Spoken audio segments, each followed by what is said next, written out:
সম্প্রতি যুক্তরাষ্ট্রের মিনিয়াপলিসে অভিবাসন ও কাস্টমস এনফোর্সমেন্ট বা আইসি এজেন্টদের হাতে 2 জন নিহতের ঘটনায় তোলপাড় বিশ্ব। অল্পদিনের ব্যবধানে পরপর 2 জন হত্যাকাণ্ডের পর আইসি এজেন্টদের প্রশিক্ষণ এবং জবাবদিহিতা নিয়ে উঠেছে প্রশ্ন। আল জাজিরার অনুসন্ধানের সামনে এসেছে বেশ কিছু বিস্ফোরক তথ্য।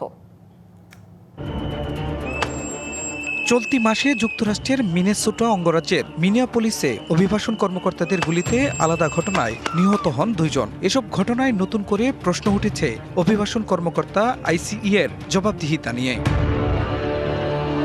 আল জাজিরার অনুসন্ধানী প্রতিবেদনে জানা গেছে, গেল কয়েক বছরে আইসিই এজেন্টদের গুলিতে বহু মানুষ হতাহত হয়েছেন। 2015 থেকে 21 সালে নিহত হন 23 এবং আহত হন 24 জন। এসব ঘটনার কোনোটিতেই কোনো এজেন্টের বিরুদ্ধে অভিযোগ গঠন হয়নি। আইসিই এর ব্যবহারযোগ্য শক্তি ও আগ্নেয়াস্ত্র বিষয়ক প্রশিক্ষণ নথি সাধারণ মানুষের জন্য উন্মুক্ত নয়। তবে 2007 থেকে 10 সালের কিছু প্রশিক্ষণ নথি সংগ্রহ করেছে আল জাজিরা। সেখানেই মিলেছে গুরুত্বপূর্ণ বেশ কিছু তথ্য।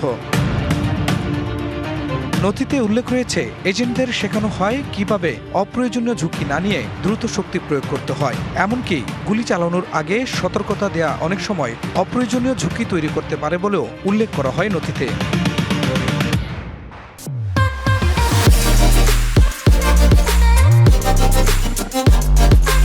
তবে আশ্চর্যের বিষয় হলো, পরিস্থিতি মোকাবেলায় কৌশল নিয়ে এসব নথিতে তেমন কিছুই নেই। 2023 সালে হোমল্যান্ড সিকিউরিটি বিভাগ নতুন নীতিমালা জারি করে। সেখানে শান্তিপূর্ণভাবে পরিস্থিতি মোকাবিলার প্রশিক্ষণ বাধ্যতামূলক করা হয়, কিন্তু বাস্তবে এজেন্টরা সেই প্রশিক্ষণ পেয়েছেন কিনা তা স্পষ্ট নয়।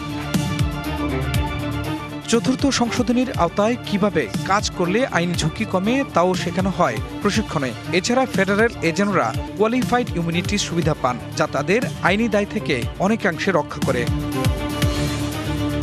গেল 1 বছরে আইসিই এর জনবল দ্বিগুণের বেশি বেড়েছে। এত দ্রুত নিয়োগের ফলে অনেক এজেন্ট পর্যাপ্ত প্রশিক্ষণ ছাড়াই মাঠে নামছেন বলে অভিযোগ উঠেছে। খান মোহাম্মদ মুকুল, ডিবিসি নিউজ ডেস্ক।